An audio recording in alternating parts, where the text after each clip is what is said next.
Well, I finally watched Obsession because now it's on streaming, and I now understand why people had to talk about this movie right after seeing it in theaters.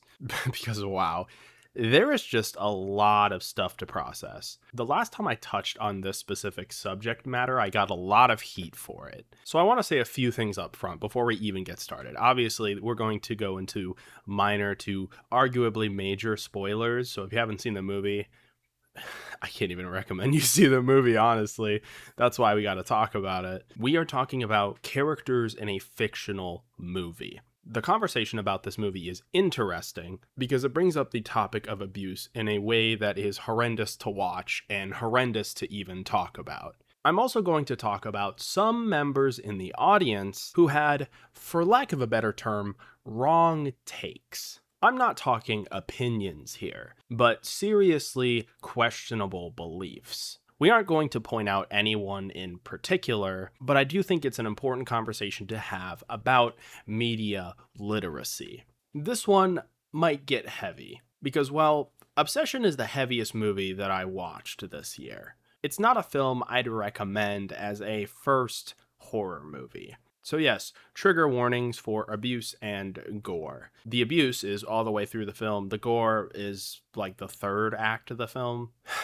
Okay, so we have Bear and we have Nikki, which are the two main characters of the story. Before we talk about how deep this film goes, you need to understand one critical thing. Bear is the antagonist. It blows my mind that people think that Bear did nothing wrong. If you think this way, you have a deep critical sense of not fully understanding media literacy. Literally, because of Bear's actions, this whole situation happens and it's mostly negative. So I don't understand why some people think that there is nothing wrong with him when he is the reason for all the negativities and all of the literal deaths that happen in the movie. Obsession says a lot about the modern day relationship. It uses the form of a wish to further expound on that concept to a ridiculous level that is honestly detrimental to even watch. I'm not saying ridiculous in a bad way necessarily, but a ridiculously insane concoction of a mess regarding the plot specifically. Because this is a wonderfully dark tale that is very Monkey Paw-esque.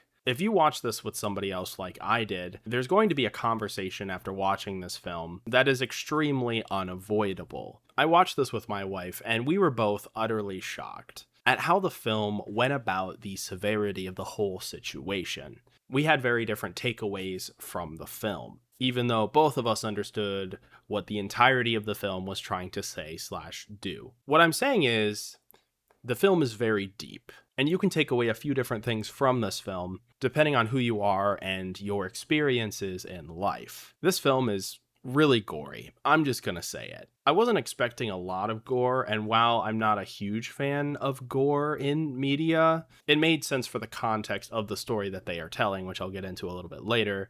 But the thing that I love about psychological horror films is just how uncomfortable they are. This entire film is the most uncomfortable film that I've ever watched in my entire life. That is not hyperbole. It is definitely disturbing. That's because it makes you uncomfortable the entire time, to the point where I was literally shaking. Movies don't typically get me in that way. However, in this film, I could see a lot of different people acting like Nikki in certain situations. Speaking of Nikki, this is the victim of the movie the entire time. If you think Bear is the victim, I'm sorry, but you are objectively wrong. This whole story is an allegory for abuse. And if you don't see that, that's kind of a you problem, honestly. I know I'm being very critical about certain audience members here once again, but I think it's very important to understand why the movie portrayed abuse in this way, by making Bear the villain. In the movie, his friend even talked to him about the situation that he was in,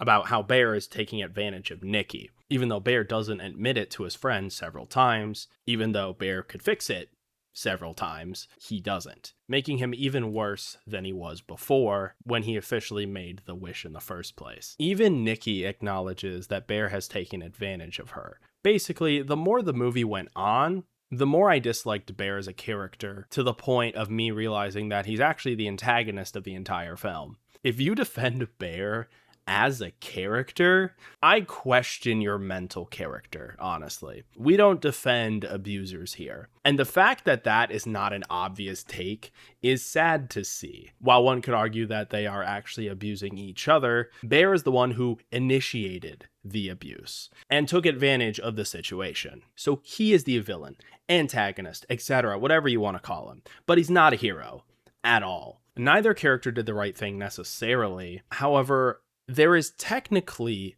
a third character, the one who took over Nikki's body. The One Wish Willow is what Bear uses to wish Nikki to love him more than anyone. It's what starts Bear's career as the antagonist, although you could argue that he was always the antagonist the entire time. Bear doesn't see it that way, but that's kind of the whole point of the film. This traps Nikki in either her own body or a realm that is an out-of-body expression, because she both talks out of body on another phone call and while new Nikki is asleep. Overall, it's a dark comedy where glimpses of the That's a Bad Idea channel occasionally shine through, specifically in the funny moments of the film. I wasn't expecting to laugh, but that was mostly due to the opening act, not in the final act. By the final act, we were honestly locked in, shaking and feeling extremely uncomfortable. The cinematography was incredible. There are scenes where Nikki stands in the darkness and spouts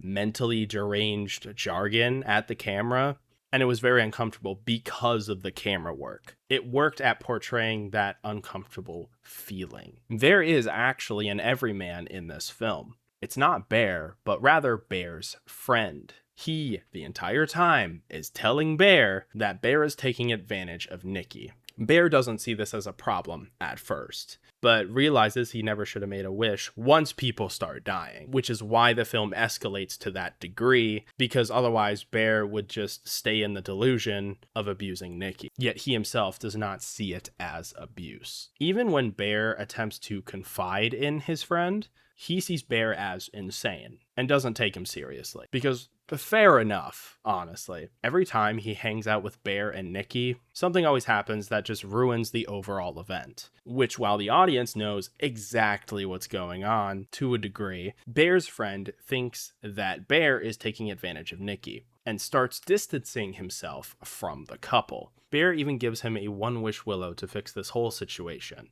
But he still doesn't take Bear seriously, because why would he at that point? That is the antithesis of the film. A relationship doesn't just affect each other, but the people around them. The more severe and deeper a couple's relationship problems go, the worse it gets. Suffice to say, it's the best horror movie that I can't recommend people watch.